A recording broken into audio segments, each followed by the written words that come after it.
Alright, Dragon now. For the first legendary for Dragon, we have Worm God of the Skies, 9 mana, 5/6. Its abilities are last words. During your next turn, double the attack and defense of each allied Dragoncraft follower that comes into play. So, we do have to note that this doesn't affect neutral craft followers. So, Bahamut or Zeus won't get buff from this follower. Now I'm wondering if the follower only buffs followers that come from your hand. So like you have to spend PP to use them, right? Or if it's basically buffs anything that comes into play, like summon units, followers that come from your hand, summon with PPs, followers. I think that's all. Anyway, you get what I mean, right? So if it's the latter, then you could pretty much do an Erd plus 4k combo and kill the opponent from 20 health, and that's very scary. But then again, you're basically spending your turn 9 doing nothing, so I don't know. I think this follower could have some insane combo potential, but it's very gimmicky, as in you have to basically kill the thing to gain the effect, and it doesn't have rush compared to like White Wolf, which has the rush and can pretty much get your Silver Bolt right away, like the next turn that you play White Wolf, right? So I think this could lead to some potential meme combos. Other than that, I don't think it's going to be a good card for Dragoncraft overall. Maybe it's for Control Dragoncraft for some finishers, but I doubt it's going to see a lot of play, like maybe 1 or 2 copies per deck for Control. And now we have Jabberwock. Jabberwock? How do we say Jabberwocky? Yeah, Jabberwocky. So Jabberwock. 8 mana, 7/7. Fanfare, destroy all other allied followers. For each follower destroyed, put the random follower that costs more than destroyed follower from your deck into play. So I think this legendary will probably create another archetype for Dragon, or at least it aims to create another archetype for Dragon. The question is, will it be viable? It might be, but I doubt it's going to be better than Storm Ram or just any Ram Dragoncraft archetype right now. Because Ram Dragon is obscenely strong right now. Not as strong as Shadowcraft, but it's at least the second best craft, in my opinion. And it's going to be hard to top that archetype. So again, this legendary, I don't think it's going to make it in current Dragoncraft decks. It's probably going to create other decks, and those decks I don't think are going to overpower the current Dragoncraft decks, sadly, because I'm really tired of seeing Ram Dragon in the ladder right now. But hey, who knows?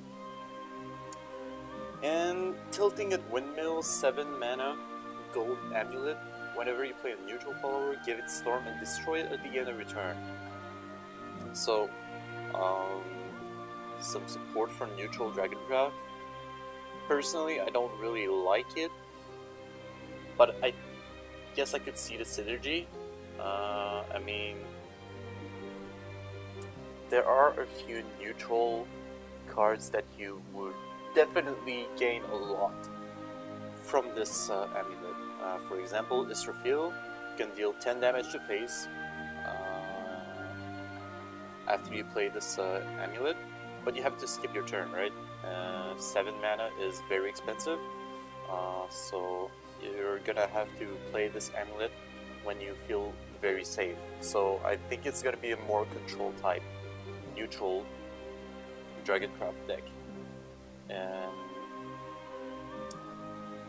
And yeah, I think it's going to be very successful in what it does, which is basically finishing off enemies. But again, it's going to be hard to be better than the current Dragoncraft decks. So, yep, I think it has a lot of potential, but it's very hard to top off the power of a Ram Dragon. Alright, we have Red Rage Worm, 3 mana, 0/5. It can't attack, but when it's evolved, it can attack, but it gets destroyed at the end of your turn. And when it's evolved, it has 10/10. That's pretty insane. So if you like, theoretically, if you play this follower on turn 3 when you're going second, and then it's turn 4, you could evolve this follower and hit face for half your opponent's life. Half of your opponent's life on turn 4. That is on turn 4. I think that is pretty insane, and I think that's gonna see a lot of play in Face Dragon,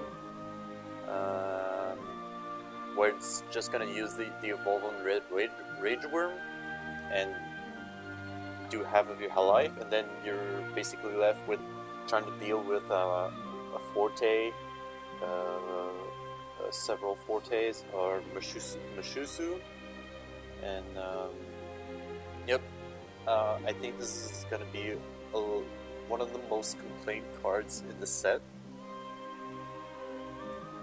just because of how much potential it has for dealing damage to the face. Alright, next card we have Fortress Crab, 9 mana, 6/8. It has Ward, and when it's evolved, it doesn't gain any stats, but it has Last Word to put a Fortress Crab into your hand. So it's basically a Silver Ouroboros, but much less impressive. And I personally don't see the card being played at all. I think it's very garbage. It's 9 mana, 6/8 with Ward. I mean, it's a decent word, but why wouldn't you play something that has better stats with Ward? Doesn't Dragoncraft have something else? I mean, you have Zeus on turn 10. It's very hard for me to picture Fortress Crab being played currently. So yep, I don't really see this card being played at all.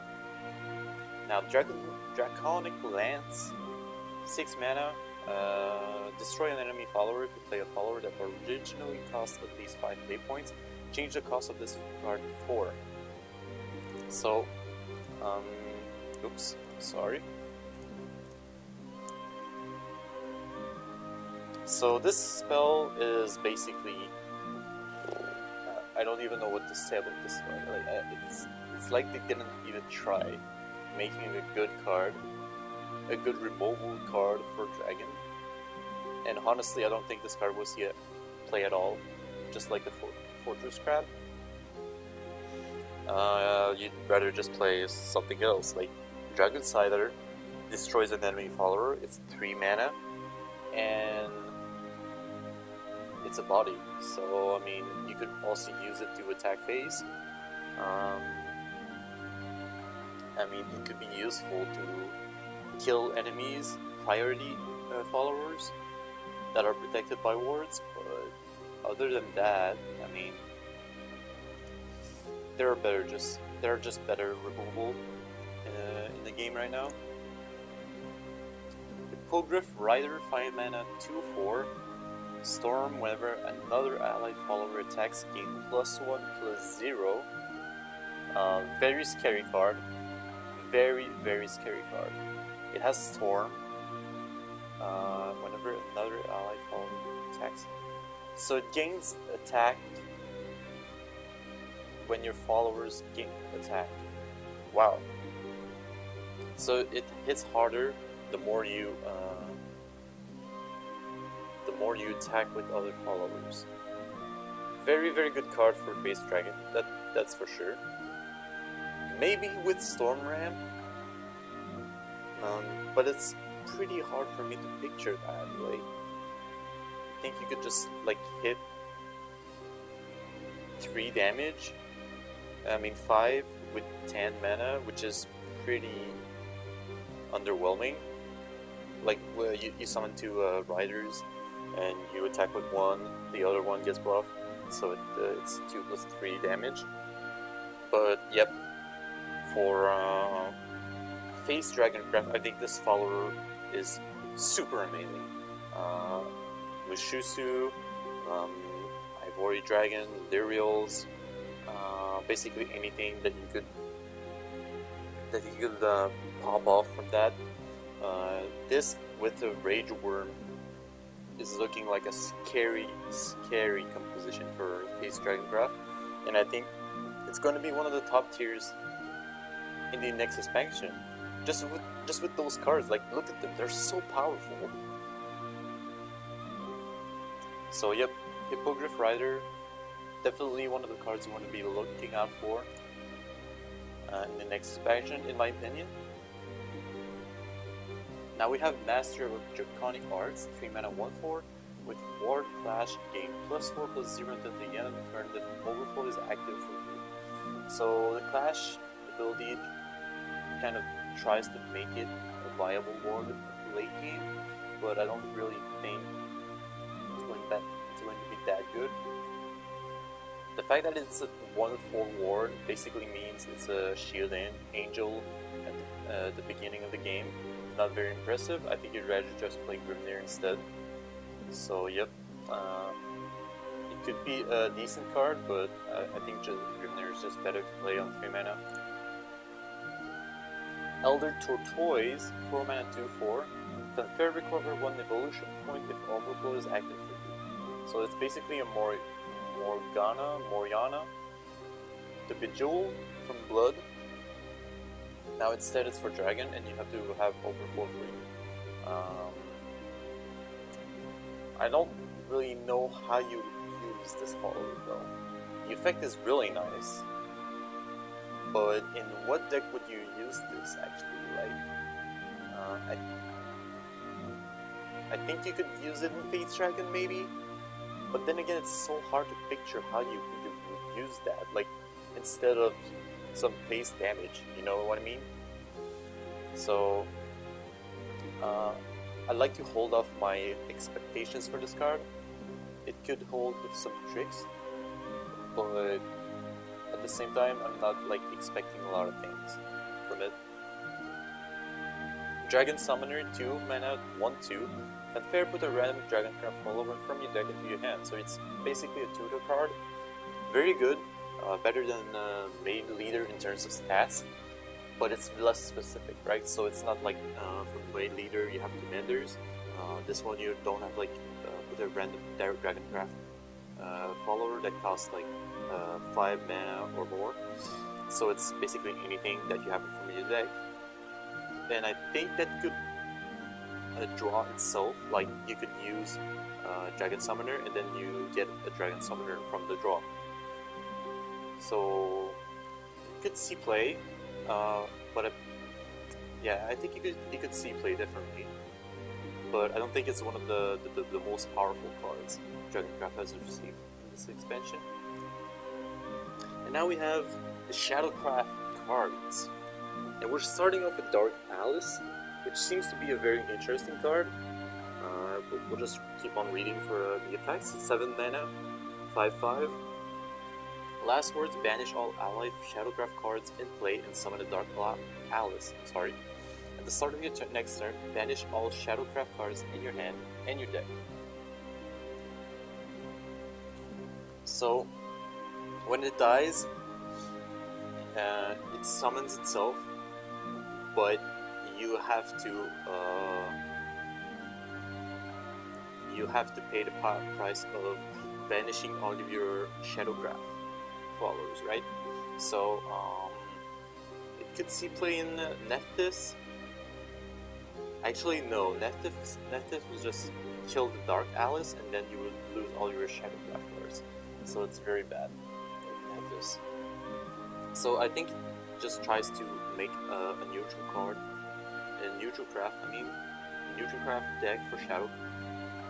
But I think this is not gonna go and this is not gonna end well, because why wouldn't you just play Ektar? Ektar is so much better than Dark Alice, in my opinion.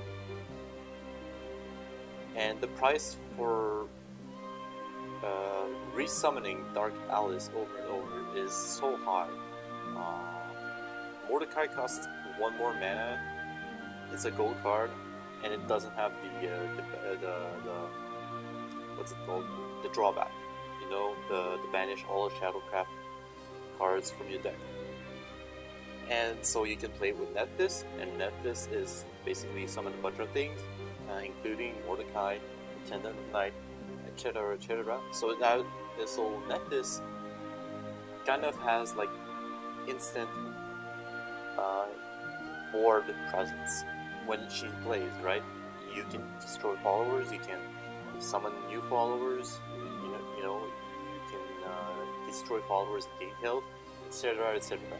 Dark Alice, however, if you use it with Nephthys, you just banish all your Shadowcraft cards, and they do basically nothing. And you can't use Nephthys again. So, I think this is gonna be a tough choice for Shadowcraft. Could see play in some neutral decks. I mean, it banishes the Dark Alices in your deck as well. So it's kind of weird. I don't really see how this could be viable, but I understand the logic behind the deck archetype that Dark Alice tries to be, right? Now we have Corpse Lord of Wu. I hope that's how you pronounce it. 4 mana, 4/4, can't attack at the start of your turn. Use Necromancy 6. Evolve this follower. And Evolved form can attack, but it has the same stats as the non-evolved form. But it has Last Word, Summon, and Corpse Lord of Wu. So the 2 legendaries can resummon themselves. I mean, so pretty good. The Necromancy cost, however, is pretty high. I could see it played in a minty Tyrant deck for Tempo, maybe, possibly, but the Necromancy cost is very high and very steep. So I don't think I will see this card in a lot of decks, unfortunately, because of the Necromancy cost. Odile Black Swan, 6 mana, 5/4. Then fair summon an enemy Undead White Swan. Then evolve this follower. At the end of the turn, deal 2 damage to all enemies. So it's a board clear, but it summons an enemy follower for your opponent, right? So if you don't kill the enemy follower summoned, well, you're kind of set back, and if that's the correct word. The board clear is pretty cool. The fact that he deals damage to face is interesting. I think that could be like some kind of push for aggro Shadow, who needs to do some kind of board clear, you know what I mean? But then again, we have Ektar, and you have Death's Breath on the 6 mana tier. So this is going to be a tough choice if you want to bring Odile for the board clear, or if you just want to run 3 Death's Breath. And I doubt I would rather choose Odile over Death's Breath right now. So I don't know. You could see play, but don't get your hopes high up for this card. Now we have Dead Boros, 5 mana, 5/7, super overstated. Just throwing that out there. Fanfare, destroy all other allied Shadowcraft followers. Restore X defense to your leader. X equals the number of followers destroyed by this effect. So I could definitely see this played in Nethys, where you destroy your attendants, your Hells and Leisure, your Lurching Corpses, etc, etc. And you're basically gaining health, and you're gaining a 5/7 body from that, which is pretty insane. So, yep, I think this is gonna see a lot of play. One of the best cards from this expansion, definitely, in my opinion. Now we have Poisoned Apple of Rebirth. 2-mana spell, change a neutral follower into a Shadowcraft follower. Give that follower last word, summon another follower of the same name. So, if I'm understanding correctly, it changes a neutral follower into a Shadowcraft follower. Now this is the wording is kind of weird, because does it transform the neutral follower into a Shadowcraft follower, or does it just like change the craft of the neutral follower from neutral to shadow?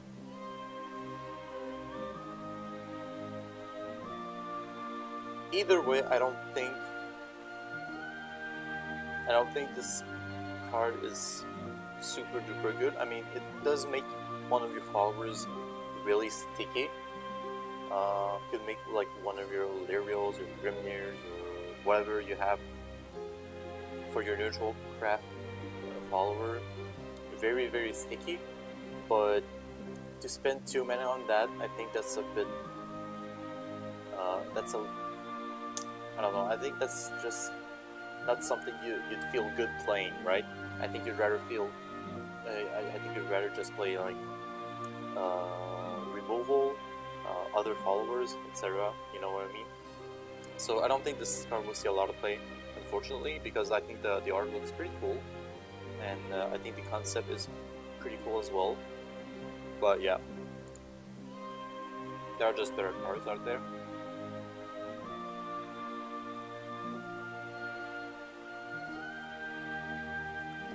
Sorry. Now we have Nightmare Executioner, 4 mana 0/3.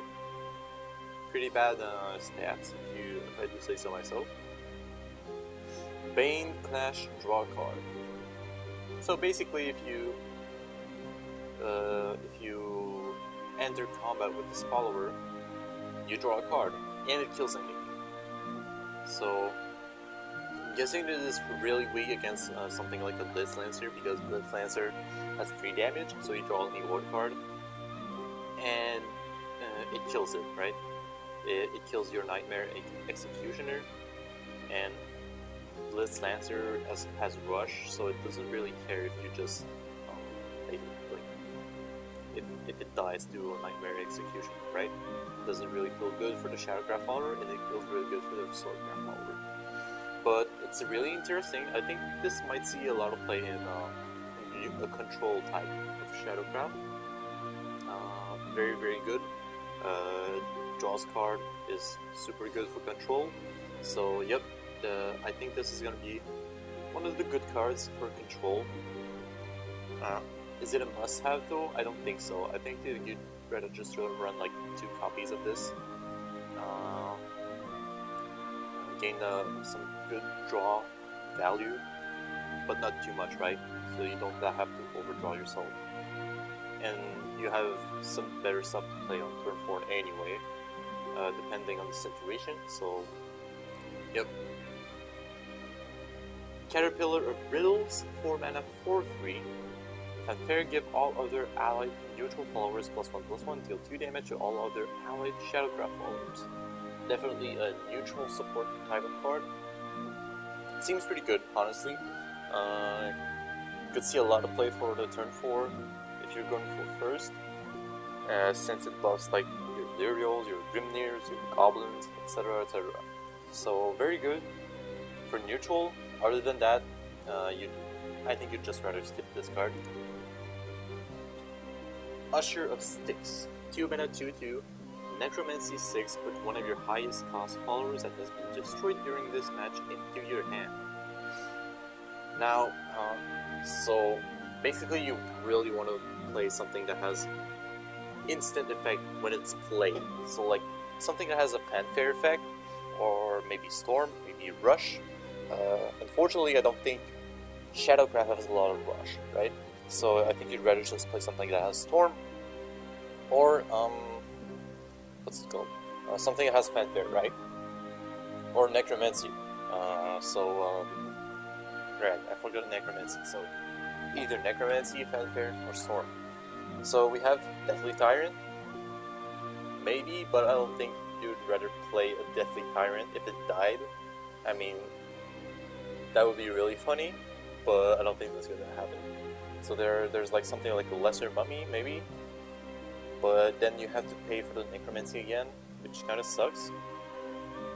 And something like Fanfare. Turn to think of something. Maybe Nephthys, so you can like pull more followers from your deck into your board. I mean, that could be something, right? So I think this is gonna see some play, not a lot, in Nephthys, and maybe Minty Tyrant. I think that's all. So, but it's a really weird card, right? Like if you want to use this card to gain a Necromancy follower, obviously you want to use a Mint, right? Because the Necromancy cost is very steep. So if the Necromancy card you want to use also costs a lot of shadow, well, there's definitely something that you want to use with Mint, right? And if it's a Nephthys, well, I think that could see a lot of play, because Nephthys generates so much shadow, so many shadows, I mean, and it doesn't really have any way to spend those shadows, right?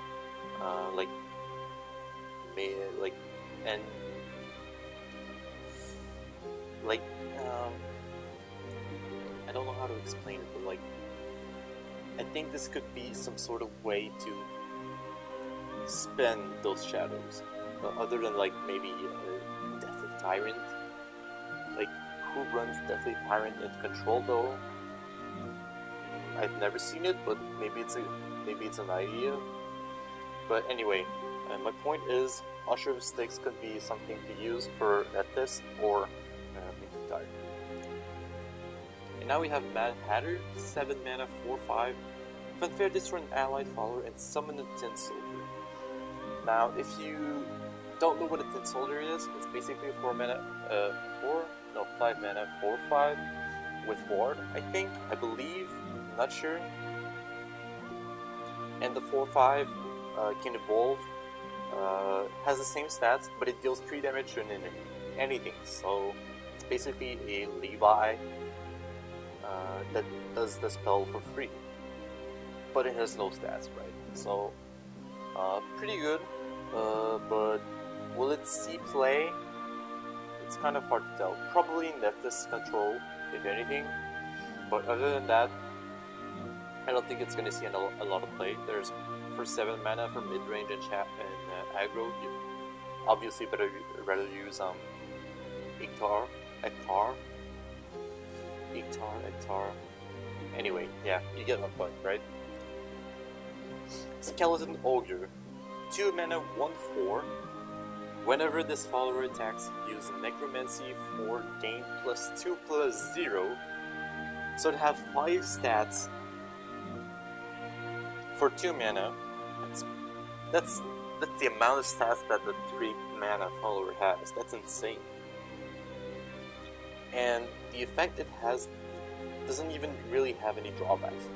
It basically just costs a lot of Necromancy. So the one card that comes to mind when I see Skeleton Ogre is Minty, definitely.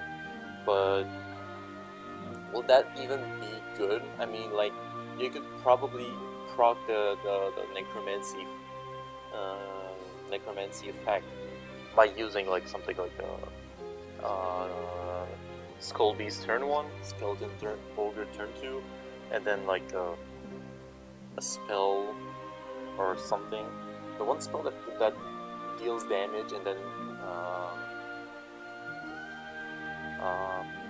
it generates one shadow, right?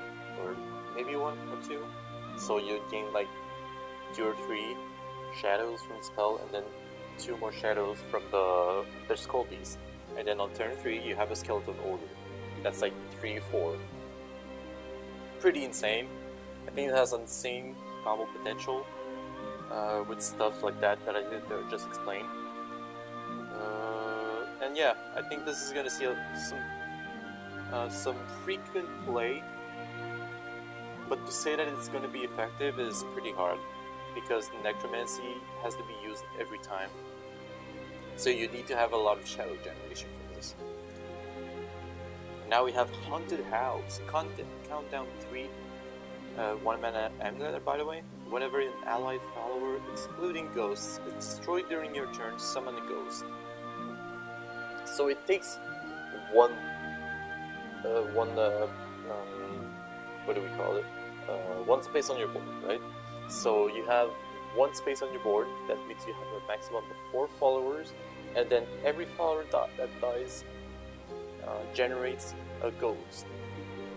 That's a lot of spaces. So even if you use a Prince Catacomb for this and you trade followers, that amulet is still kind of made, because you have to have space for your ghosts, right? And Prince Catacomb gains more value if your board is full, or not when your board is full, but like when your board is has a lot of followers.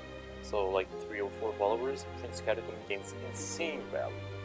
But then this amulet just kind of contradicts what Prince Catacomb wants to do, right? So I don't think this amulet is going to see a lot of play because of it, because I really don't see any other synergy for this amulet, sadly.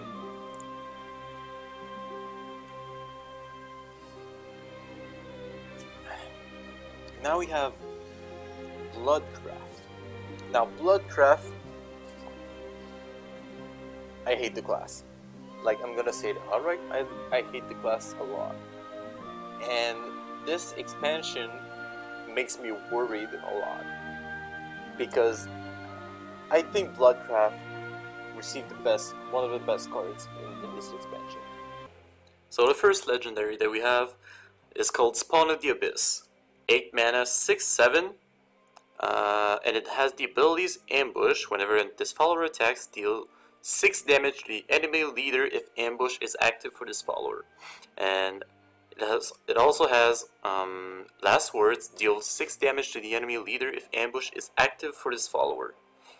And if you evolve this follower, all damage you deal with its effects will deal 2 more damage. So if you attack, it deals 8 damage instead, and if it dies while being ambushed, it deals 8 damage instead, right? So I think this follower is very strong for control decks, possibly, maybe mid-range, if they want to have like something like a finisher. But it's hard to say this card will be good for aggro, right? And because you're pretty much spending 8 mana, do nothing. But well, Bloodcraft can kind of cheat it around, right? You'll see why later, because they gain cards that will allow them to cheat their way around. So like play followers immediately from the hand or from the deck on board without spending in PP or mana, I mean. So yep, and these sort of ways to play the followers on board, I think will be more useful for something like control or mid-range blood. Maybe some kind of new combo blood archetype that's not revolving around vengeance. You know, something like the Azazel, I'm sorry, and the Laura combo, which basically one-shots you. But maybe something more like the Bandersnatch or a Demon Key that pulls a Spawn of the Abyss. You'll see more of the cards, Demon Key and Bandersnatch later on. But yep, I think this follower, I'm sorry, will bring a lot of potential decks for Bloodcraft. And now we have Carabal's Wicked Fairy, a 6 mana 6/6. It has fanfare. For the remainder of this match, you will not gain a play point at the start of your turn. For the remainder of this match, draw a card and deal 1 damage to the enemy leader at the end of your turn. These effects will continue even if this follower leaves the area. So, extremely powerful card for aggro. Very potent for, let's say, clocking the enemy, like giving them a time bomb to react as fast as they can, right? So you want them to be as fast, otherwise they die, right? But you're playing very fast. I mean, like, you won't. I don't think you will see this card played in any deck other than aggro. Maybe mid-range with Vengeance, but then again, you kind of like having more mana to work with as a mid-range deck. So definitely very good for aggro decks. Otherwise, yep, I think this is gonna see a lot of play for aggro decks, and very, very dangerous to go against aggro blood after this expansion hits. Now we have Emeralda, Demonic Officer, 7 mana, gold follower, 4/5. Fanfare, destroy an enemy follower with amulet. Gain storm if Vengeance is active for you. So definitely good for Vengeance blood. It's kind of like a 4/5, so a 5 mana follower with execution attached to it. A little better than the 6 mana sword follower that has an execution only if you evolve it. But this time it can have Storm if you have Vengeance, and the deck archetype that best plays with the Vengeance mechanic is definitely the mid-range Vengeance Bloodcraft. So it has a lot of potential to see play in these kind of decks, in my opinion. Next we have Lethal Blade, 3 mana spell, choose an enemy follower. Whenever the follower attacks, it will deal 3 damage to itself. If Vengeance is active for you, give this effect, to all enemy followers instead. I don't know about this. Like, it kind of stops enemy followers from attacking, but it doesn't, like, remove them, right? So it's not exactly a hard removal. I would say something like that deals 2 damage or 3 damage instantly. So I think this is definitely better if you're playing against an aggro deck. But to be really relevant, I think you need to have the Vengeance proc, right? 3 mana, deal 3 damage to itself is not that great. But if you have Vengeance and it activates for all of the enemy followers, I think that is very potent, very powerful. So I think it could see play in some control decks, but I think this is going to be more prominent in the Vengeance. Some kind of Vengeance control deck that revolves around the Vengeance a little more. Maybe mid-range, but I doubt it. And then we have Scarlet Sabreur, if I pronounce that right. Sabreur, whatever. A 5 mana, 2/4. Bane, Fanfare, deal 2 damage to an enemy, then restore 2 defense to your leader. So it's basically a Wardrobe Raider without the evolve. Very good. I think I like this a lot. The reason why Dark John was so good was because she could do the 2 damage to all enemy followers without the evolve from ancient lion spirit, right? The lion spirit requires the evolve, so it's a little less little situational. You need to have evolve points for it to be very effective, but Darkjan, you don't need the evolve points, right? So I think this is a similar situation between Scarlet Sabre and Wild Road Raider.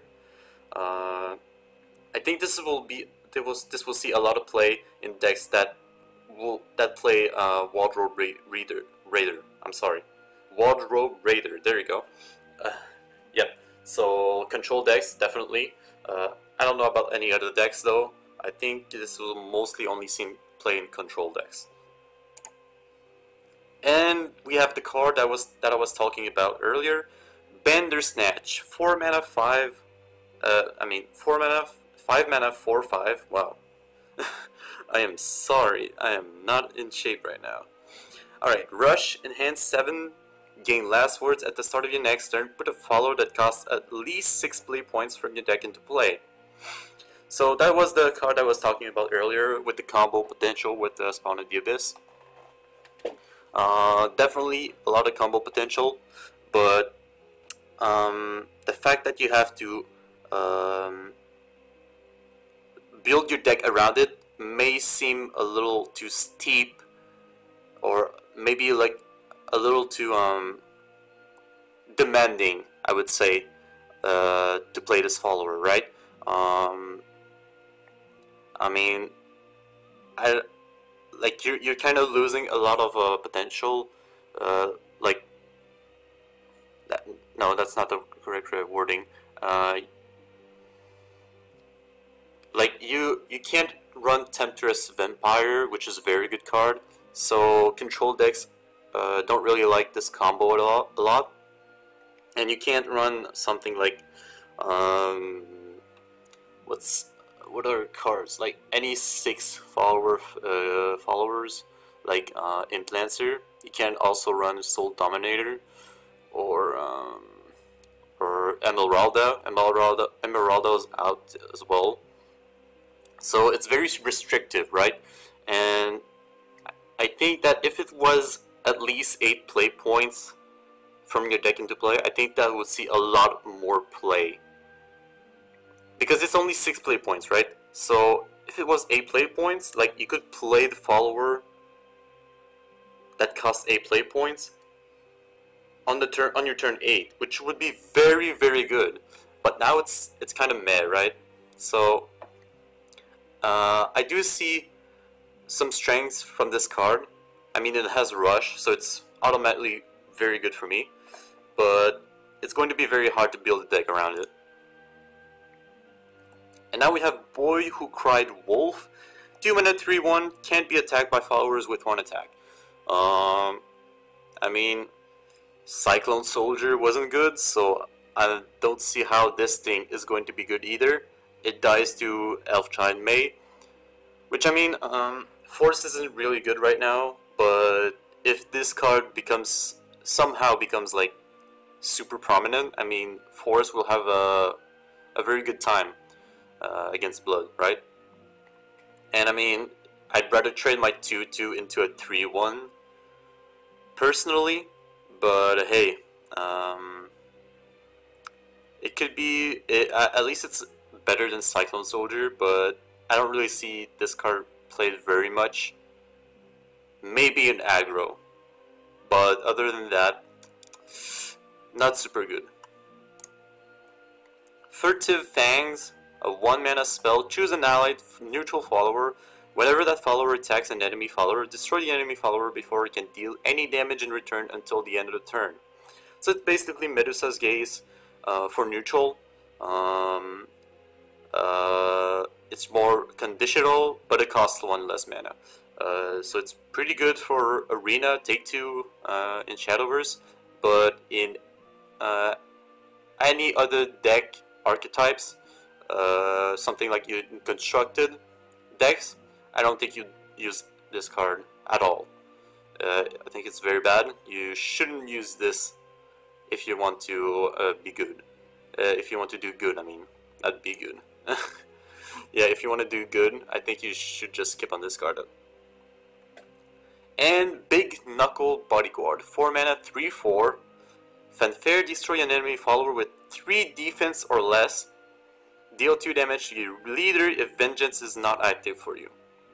Wow, that is pretty insane. So you basically have Dragon Warriors sort of evolve effect on a Fanfare. What I mean by that is you can destroy any follower with 3 defense or less, but you can't like deal 3 damage straight up. Like something that has more than 3 health but less than 1 defense. You can't. Not 1 defense, 1 attack. I mean, what I was saying. Yeah, so you can't destroy something that has more than 3 defense, right? And there are a few, not a lot, but a few 3 costs, 3 mana followers that have more than 3 health, right? There's one for neutral that comes out in this expansion that we will look at later on. And there's Zoe from Haven. Other than that, well, maybe you could buff your followers, but other than that, it's pretty hard. So I think this card is still very good, even if you can't directly damage the follower. It's basically the Priest of the Cudgel, but instead of banishing, you destroy it. So you still reward a shadow for the opponent, but like it's so good. Like the effect is so good. So I definitely see a lot of play for this card in Vengeance, Vengeance Blood, maybe aggro and Control. Well, Control can use that card very well too. So yep, I think this card is a must include in the Bloodcraft decks for this expansion. And the other card I was talking about earlier, Demon Key, 3 mana amulet, countdown 5. Whenever your leader takes damage during your turn, subtract 1 from this amulet's countdown. Last words at the start of your next turn, randomly put one of the highest cost followers from your hand into play. So I definitely see the synergy between this card, Baphomet, and Spawn of the Abyss, right? So you can pretty much use Baphomet to tutor Spawn of the Abyss, and from there you can pop this amulet on the board on turn 3 and hopefully receive enough damage to destroy this amulet, but not receive enough receive too much damage that you're in lethal range, right? So it's kind of gimmicky. I think we will see a lot of players try this card, see the combos that you can pull off with this card. But other than that, I think aggro and mid-range blood are still just better archetypes overall. But it does create a lot of combo potential, which I like about the Bloodcraft. So, yep. Tove, 2 mana, 3/3. Can't attack. When an allied neutral follower comes into play, this follower gains rush and can attack. Very good stats. It's conditional, but you can make it attack if you have if you play a neutral follower. Note that on 3 mana you have Grimnir, which is very good, and Grimnir makes this follower able to attack. So it is pretty scary. Maybe we'll see some aggro decks for Bloodcraft run a little more neutral followers, right? Like Lyriel, Grimnir, I think they're very good for aggro decks. Even if Grimnir is like 2-3 ward, it stops aggro, but whatever. Grimnir still has premium, not premium, but standard stats, right? With an ability attached on it, it's ward, so it's very good.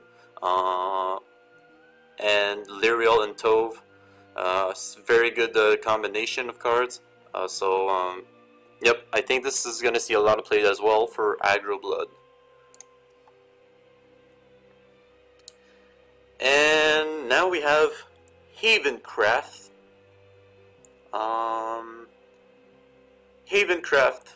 Now we have a lot of deck archetypes for this craft, right? We have Aegis, Seraph, Ilana.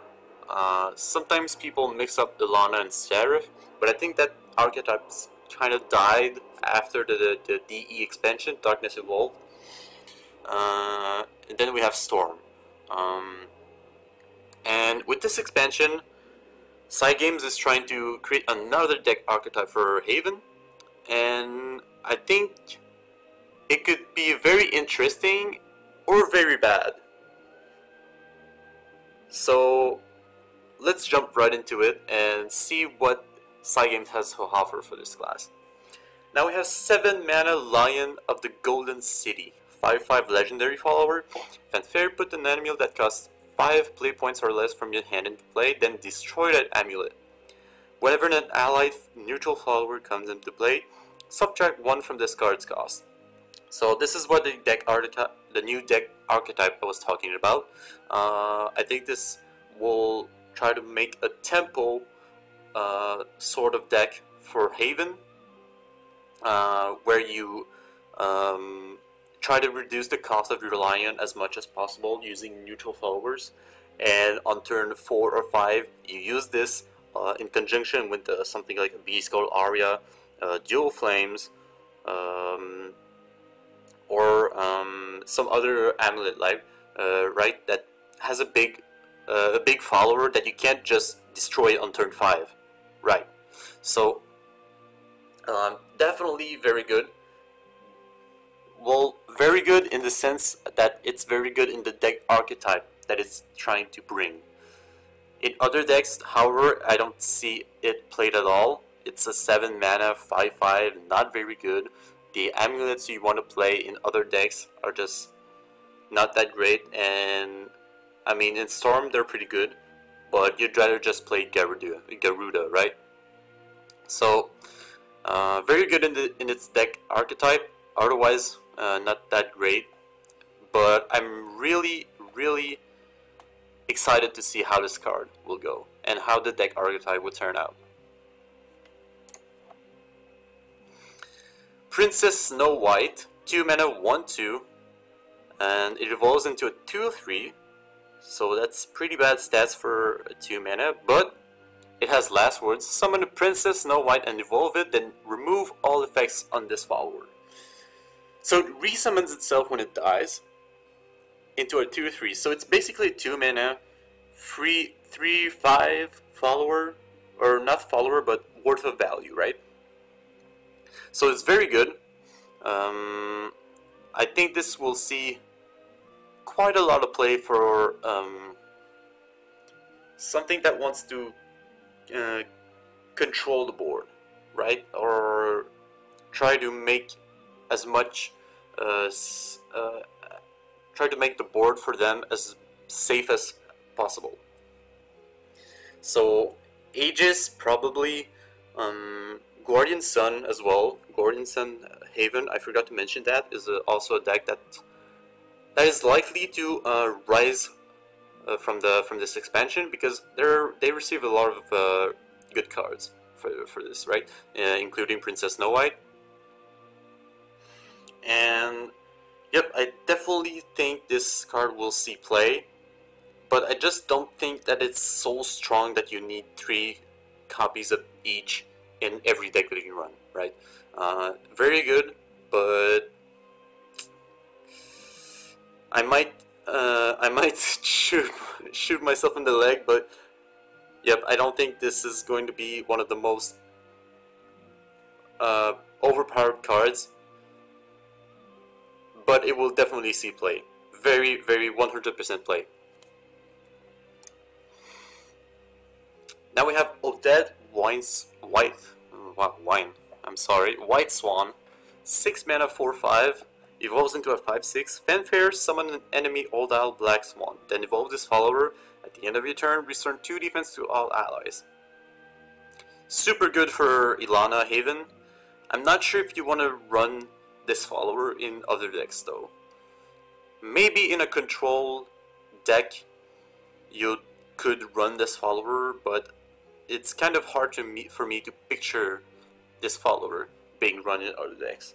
Maybe Guardian Sun, I could understand, but otherwise I think you just save this follower for Ilana.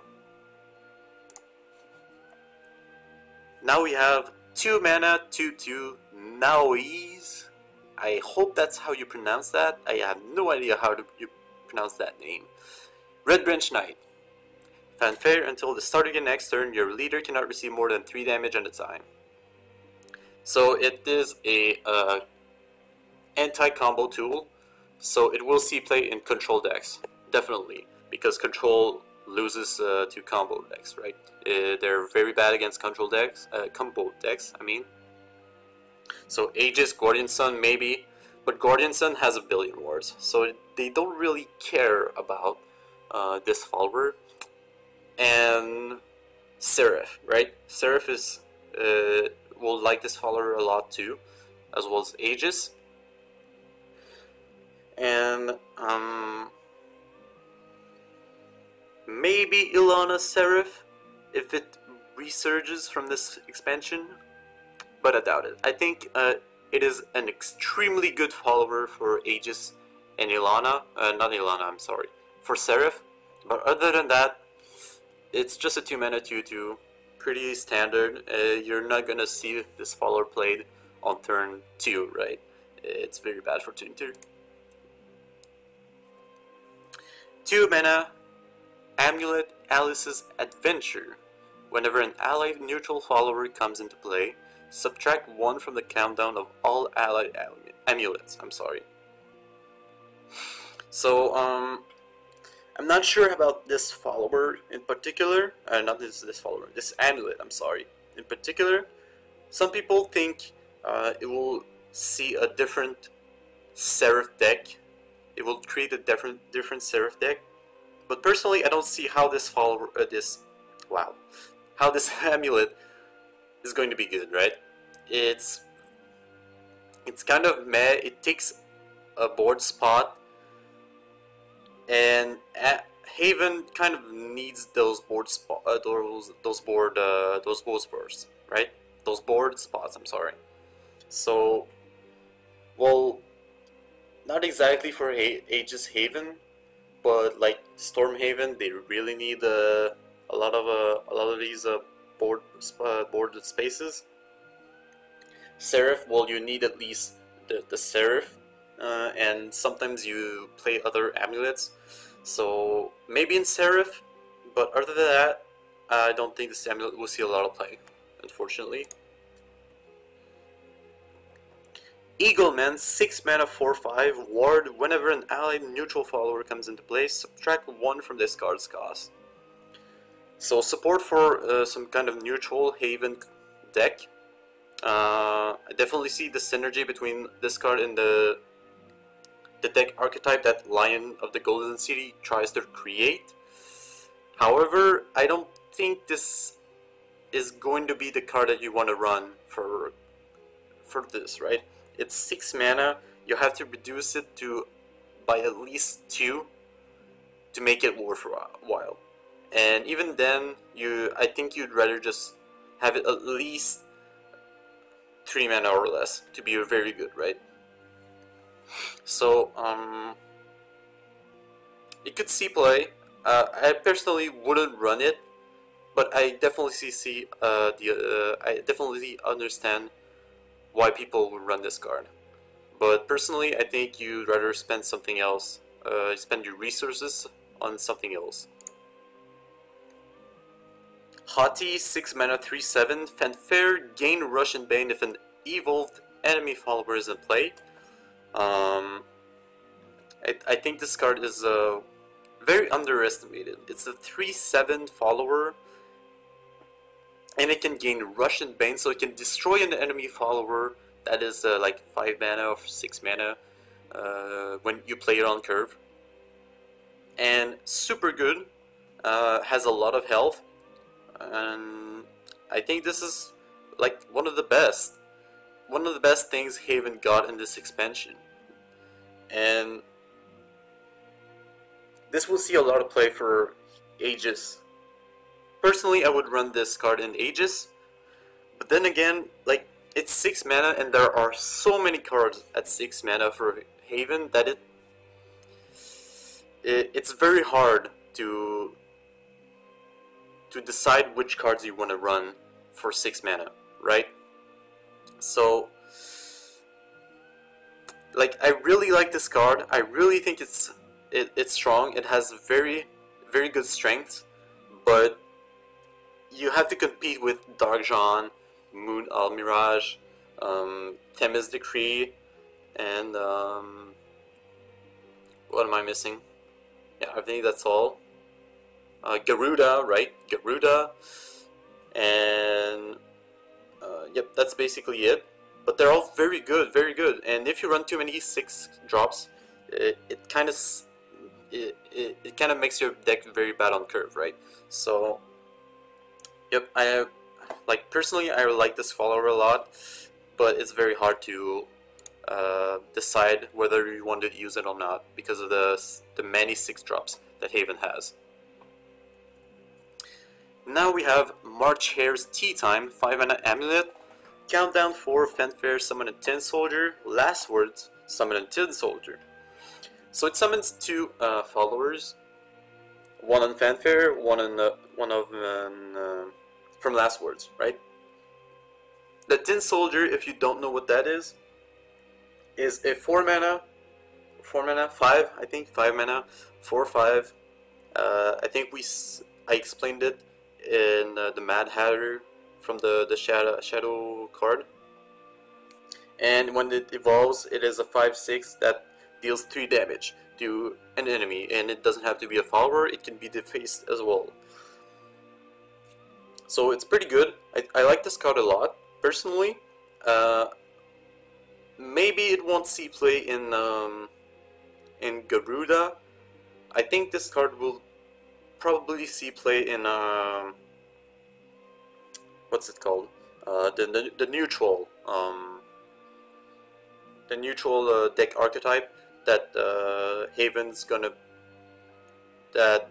try to bring in this expansion, because the Tin Soldier are themselves neutral, right? So they can also reduce the cost of your lion as well.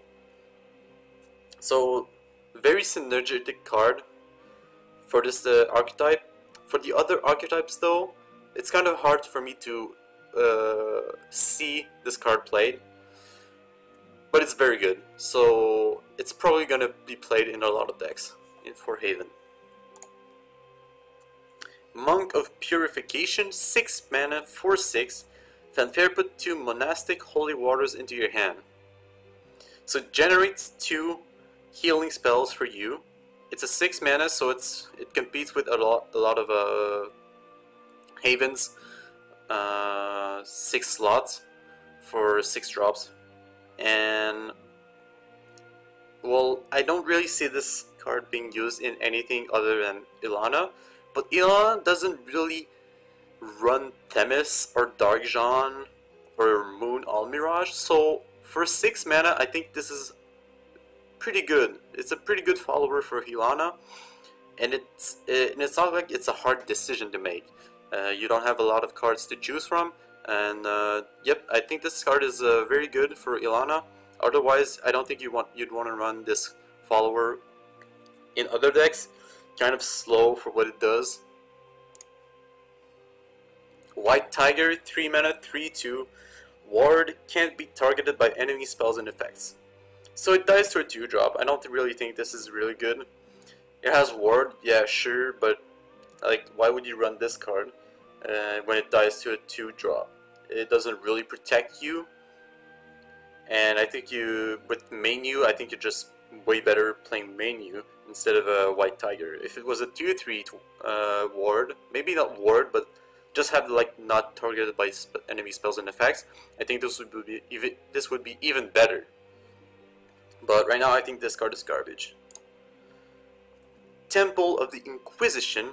Countdown 5. Whenever an enemy follower is destroyed, subtract 1 from this amulet's countdown. Last words, draw 3 cards. So this is basically something that could replace Sacred Plea, or potentially wants to replace Sacred Plea. But they didn't really give a 1-drop for Haven, so I don't see why they would create this card but forget to give Haven a 1-drop. Like, Haven still doesn't have a 1-drop. They have like 2 amulets, Sacred Plea and Summon Pegasus. The Pegasus is garbage. You never see this card played at all.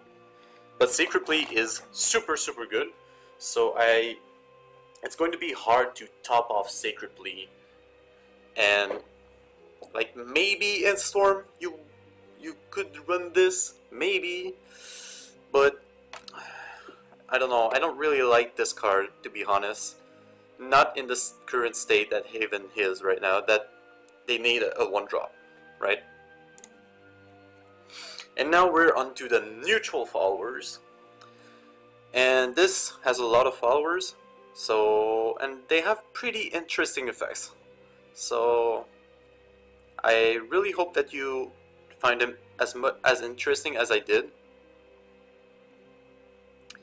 First off, we have Queen of the Dread Sea, 10 mana, 7/7, Fanfare. Change the cost of a neutral card, excluding Queen of the Dread Sea, and a non-neutral card in your hand to 0, then discard all other cards in your hand. So this is very much a combo potential card. It's 10 mana, skip your turn, very dangerous, but if you can like maybe how can I say it, like cheat your way around it, it could be pretty good. Something like some people were suggesting D-Shift with this follower, which I think is pretty insane, but hey, it could work. It could definitely work. And since this is a 10 mana follower, it will see mostly play in Dragoncraft. I personally don't see this follower being played in other craft, and Dragoncraft will definitely see use for this card for certain combo archetypes. You could probably use like Genesis Dragon and Ariat for double attack for 14 damage with this follower on the same turn. So pretty good, but very hard to use this follower correctly. Alice Wonderland Explorer, 4 mana, 3/4, and has Fanfare. Give +1/+1 to all other allied neutral followers in your hand and in play. So very good support for neutral based decks, and I think this is pretty much what it's pretty straightforward, right? It buffs your neutral cards, but it has an added bonus that it buffs also the cards in your hand. So the neutral followers in your hand also get buffed, which I think is a nice addition to Shadowverse. And I think Alice will probably push the neutral decks forward in this expansion. I really like this follower personally, and I hope this is gonna make neutral decks a little better, at least, and maybe even like compete with other decks potentially, other meta decks like Midrange Shadow, Blood, Dragon, maybe, but we'll see. Like, only if the future will tell. But I think this follower is pretty good for what it does. Next we have Snow the White Cat Sage, 5 mana, 3/4. Fanfare, draw a card, give +1/+1 to another allied follower. So it's not restricted to neutral decks, so it could be used for any craft, any sort of mid-range. I think mid-range could like this follower a lot. Maybe aggro as well, since you're getting +1 damage. So pretty cool. Maybe mid-range Shadow, mid-range Blood, mid-range Sword. Could use this card. Other than that, it's kind of meh, right? It's a 5 mana 3/4, so if you have nothing on board, it's not that great. It draws you a card, which is really good, but I think you'd rather have like the full extent of its powers, right? So could see a lot of play in mid-range, and aggro. Other than that, I think this card should just get skipped if you play combo or control. Hector, a 5 mana 4/4 with Ward, and it has Fanfare, deal 3 damage to an enemy if you have at least 3 neutral cards in your hand. So, super good for neutral decks, but you have to keep your neutral cards in hand, which I personally don't like that much. I think you'd rather be like proactive when you play a neutral deck, right? You play something like an aggro, a mid-range, not really a control deck. Maybe you'd see a control deck for forest, so I could see this follower being played in forest for neutral, but other than that, it's kind of hard for me to picture this follower being used. And now we have Rapunzel. I'm sorry. A 3 mana 2/5. Wow, that's a Rahab. Damn. Can't attack when played or at the start of your turn. Whenever another allied follower that has attacked. Another allied follower has attacked this turn. This follower can attack until the end of the turn. So, some people see it as more of a mid-range type of a card, or maybe they just like completely dismiss it. I think this card is super great for Guardian Sun Haven. It's a 3 mana 2/5, so it will activate the Guardian Sun amulet, and it will have Ward, and you will have a 3 mana Rahab on play. This is super good, and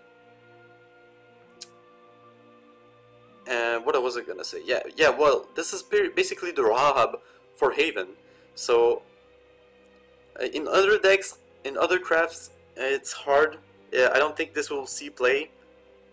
But in Guardians in Haven particularly, I like this card a lot, and I think this is one of the underdog cards that will make Guardians Sun rise in this expansion.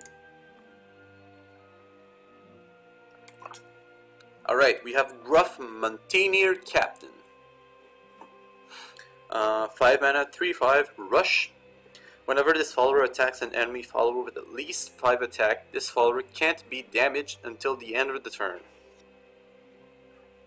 So, pretty decent. Personally, I don't really think this is going to be very good, but I see the potential in this card. The fact that it has Rush is a pretty good card already. It could kill off the 4 mana followers that evolve into something that has 5 attack, right? So, but even then, the followers that get used the most for 4 mana for evolve don't only have like 4 attack, so it's not that great. But I like the concept of this card a lot, so I think this is sort of a situational card. It will probably see play in control decks, mostly mid-range maybe, but other than that, I think you just have better cards to use. Now we have Actress Furia, 2 mana 2/2, evolve, give +1/+1 to all other allied neutral followers. So it's basically a win more card. I think you could see play in some mid-range type or aggro type of neutral cards. Other than that, it's kind of a pass card. Like, you just want to skip this card. Control, not that great. Combo neutral, I don't even think that exists. But even then, I don't like. You need to have followers on board for it to even matter. So. But other than that, well, there's going to be a lot of aggro and mid-range neutral cards. So I think this follower will see a lot of play because it's a priority target, pretty much like a Lyrial. But this follower has the potential to deal more damage than the Lyrial, so yep, something that can make neutral followers more sticky on board. I think this this follower will see a lot of play in that. Into the Looking Glass.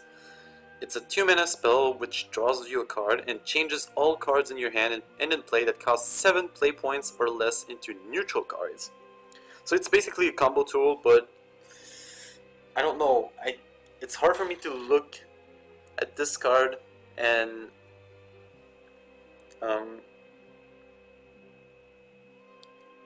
think it's good, right? Other than like Dragoncraft, which doesn't mind skipping their turn 2, right? Dragoncraft can pretty much they always skip their turn 2 unless they play face Dragoncraft. So I think a card like this that goes with the tilting at windmills could be very good. Otherwise, maybe for Forest, where you could have like an Elf Twins Assault, which will get buffed by a lot from this card. But other than that, I think this card, like, it's being hyped up a lot, but I don't really see the hype myself. I understand some combo potential, but I don't really like this card. I don't think the neutral decks want to be a combo decks, and this card just wants to try to make combos happen. So it's kind of like a contradictory statement for me, right? Explosion, 7 mana spell, deal 3 damage to all followers. Well, I mean, I've seen worse, but this card is really garbage. I don't think you should run this card at all. So yep, I think this is just skip. Just forget about this card. This is just, and there's dust all of the copies that you have of this card.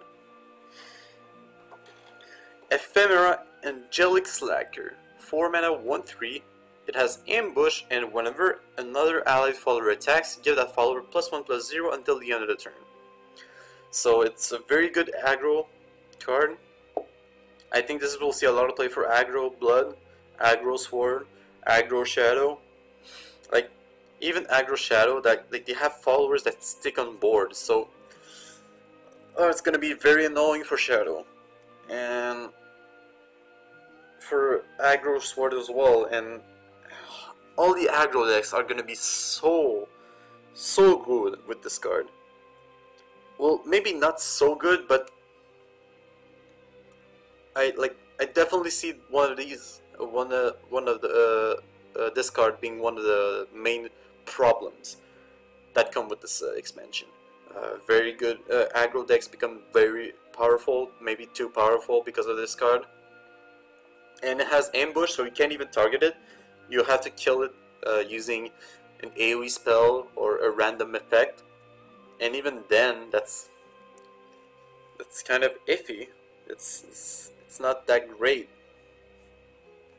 So yep, I think this is one of the best cards to complain about if you want to complain about a card in this expansion, because it makes aggro decks a lot better, simply. Angelic Knight, 3 mana, 2/2. It has Ward, and it has Fanfare, give +1/+0 to an allied follower. So, kind of like Angel of the Ward, if that's how you pronounce that name.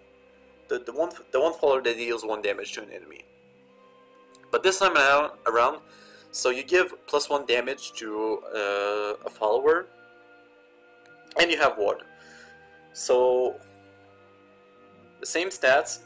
It has a bonus effect of having Ward, but its Fanfare has to have an allied follower. So situationally, it's worse than Angel of the Ward, right?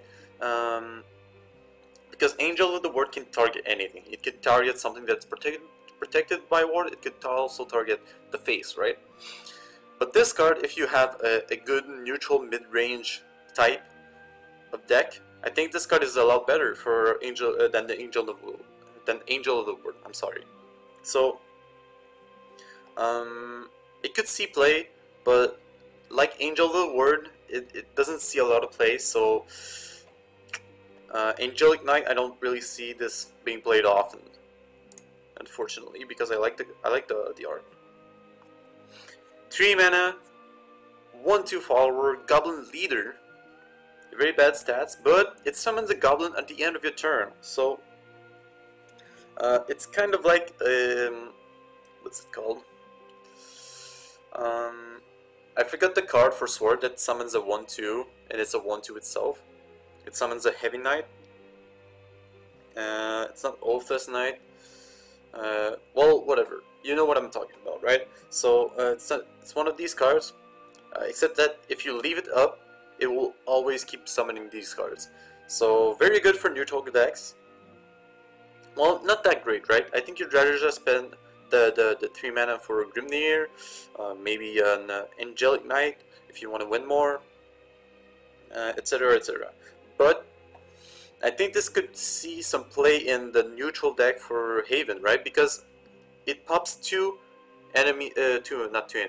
followers for your board, and that reduces the cost of your lion by 2, which is very good. So yeah, I think this could see play for this kind of deck archetype. Otherwise, I think you'd just rather run Grimnir, right? Club Soldier. I think this is one of the cards that I talked about for Sword, right? 3 mana, 1/3.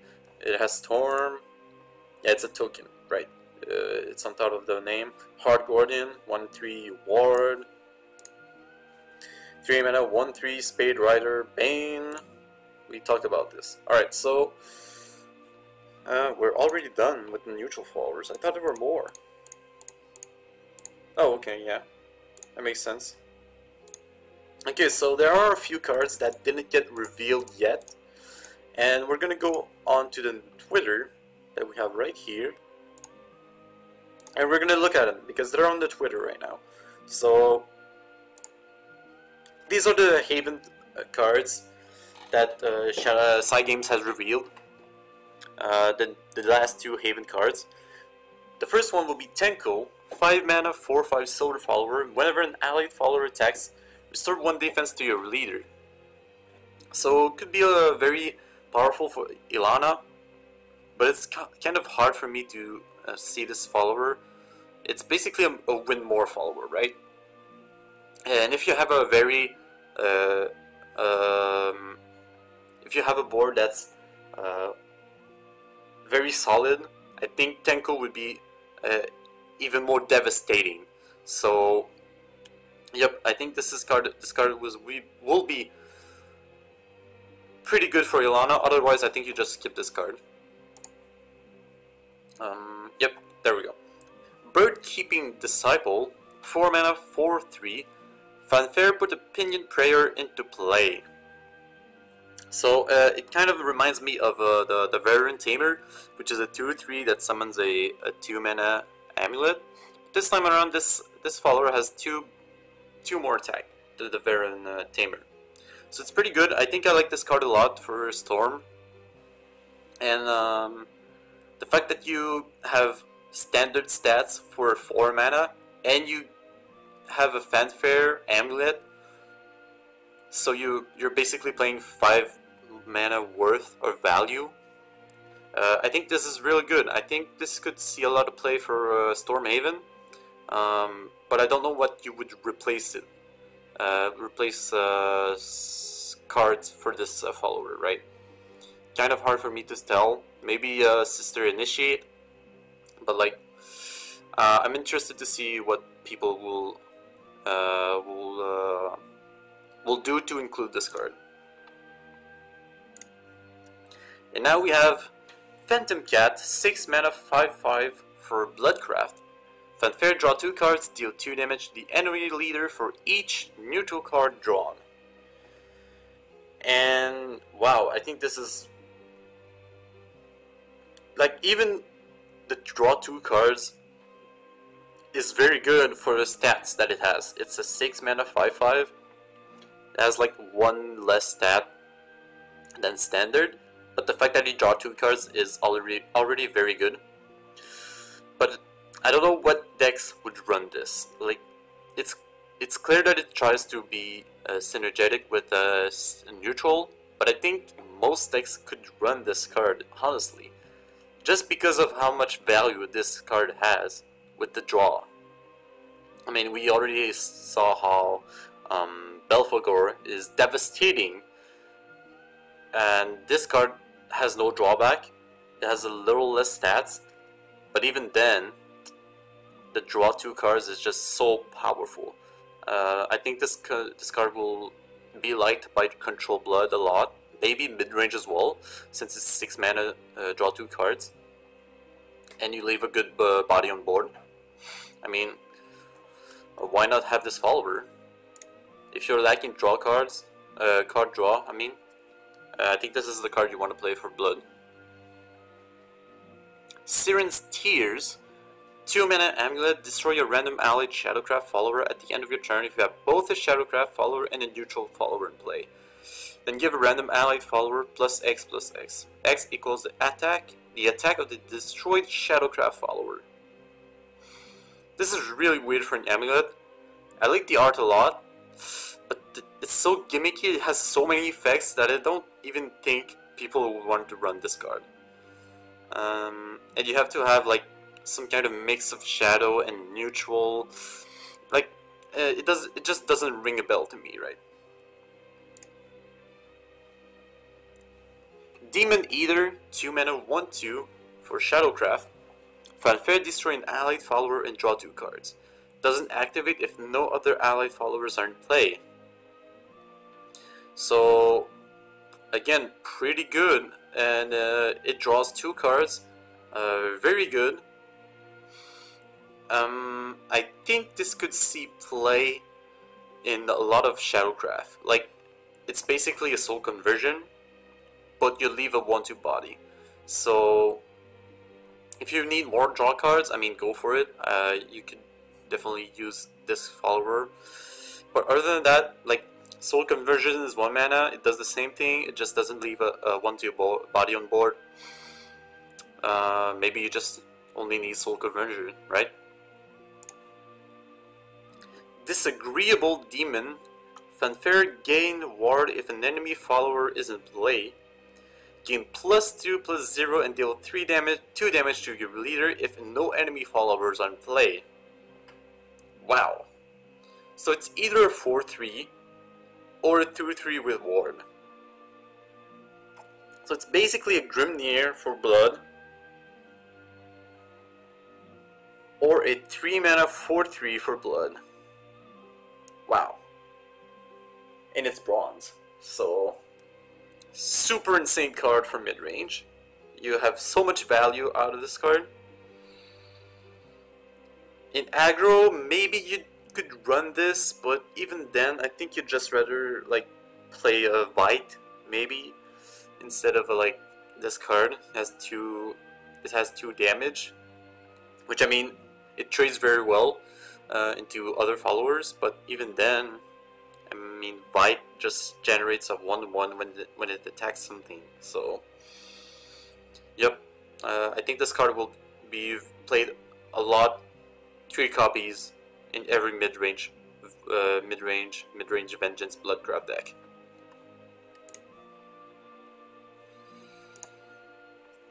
Mr. Heinlein Shadow Mage. This is a card for Runecraft, 6 mana 5/6. Has ward Fanfare if there are cards in your hand that have been spell boosted fewer than 5 times. Spell boost those cards until they have been spell boosted a total of 5 times. I like the concept a lot, but I don't see how you would use this follower. Like, it sure protects you when you're in D-shift, but you spend 6 mana trying to spell boost, which is a lot. Maybe you could use this for Daria, maybe. But other than that, like, what kind of deck would you use this card in? there's no burn spells that has like a spell boost mechanic, right? For rune. So I like the concept a lot. I just don't see the deck archetype for this card. If it sees play a lot in Runecraft, I mean not Runecraft, I mean D-Shift, I can understand why. Because it has ward, it is spell boost a lot. Alright, Tweedledum, Tweedledee. 2 mana 2/2, Fanfare, add 1 to the number of cards played this turn. So definitely a card for combo decks for Forest. You spend 1 less card for combo potentials. Combos like maybe like this card plus Glimmering Wings. You spent like 2 cards to draw 2 cards. Maybe something like I don't know. Well, it does make the board less cluttered, right? So you have more space on the board to work with when you're playing Roach, when you're trying to finish the opponent with Roach. So this card could be pretty good. Other than that, I don't really see the card played in other deck archetypes. So very good for control from combo. Otherwise, don't run this follower. It's pretty trash, honestly. Dragon Sculpture, 4 mana amulet. At the end of your turn, transform this amulet into a dragon if the opponent has more cards in play than you. I think this is garbage. Just don't run this. Like, the thing that you summon doesn't even do anything. Well, I guess it could see play. Like, dragon is always behind on board unless you play face dragon. So, I mean, it kind of protects you, I guess. Like, it leaves a 5/5 body, so I mean, sure, it goes well against aggro decks. Will people run this over Rahab? I doubt it, though. Like, you don't need a 5/5 to deal with aggro decks. You need a 2/5 with ward, right? So yep. Ebon Beast Warrior, 7 mana, 6/8 ward, Fanfare. Randomly discard one of the lowest cost Dragoncraft cards in your hand. So support for this card, but there weren't that many support for discard Dragoncraft. I don't really like this card, honestly. It has 6/8 standard stats for 7 mana, has ward, and it has a drawback of discarding one of your cards. The fact that it discards one of your Dragoncraft cards means that you're more likely to discard a Lux Fan Kick, but like Dragoncraft is not Dragoncraft. I mean, this card is bad. Just don't play this archetype, and don't play this follower. That's all. And the last 4 cards: Dramatic Dragon Blader, 3 mana, 5/6 ward, Fanfare, summon an enemy dragon. So, and when it evolves, it has the same stats, but it banishes an enemy dragon. So, I mean, this is pretty cool for the evolved turns, but like it's a 5/6. It's the same as the other like standard 3/4 followers that you evolve that gain like the +2/+2 stats. It's just that this follower is very trash when you play it on curve, right? Because they gain a 5/5, you gain a 5/6 with ward, but even then, they could probably deal with your ward pretty easily. So I like this card for evolve turns, but other than that, I don't really think you should run this card. It's kind of, it's not that great. Like, I don't really know how to explain it other than that. It has ward, it's pretty good, but even then, you give the enemy a follower that can attack on their turn. So yep, don't really like this follower, to be honest. Snowfield Warrior, 4 mana 3/3, rush whenever this follower attacks and destroys an enemy follower, gain +1/+1 if this follower is not destroyed. So very good for 4 drop when you're playing first, I'm sorry. But it competes with Flower Princess, right? So Flower Princess could be used more for some kind of neutral deck, neutral forest control. And this follower could probably see play in some kind of aggro forest, maybe combo as well, since it has rush, right? And it could kill one of your only enemy followers. You could kill a Grimnir, you could kill a 2-drop, etc, etc. And it gets buffed. So if you kill something that has 2 attack, it will turn into a 4/2. If you kill something that has 1 attack, it will become a 4/3, which is pretty good.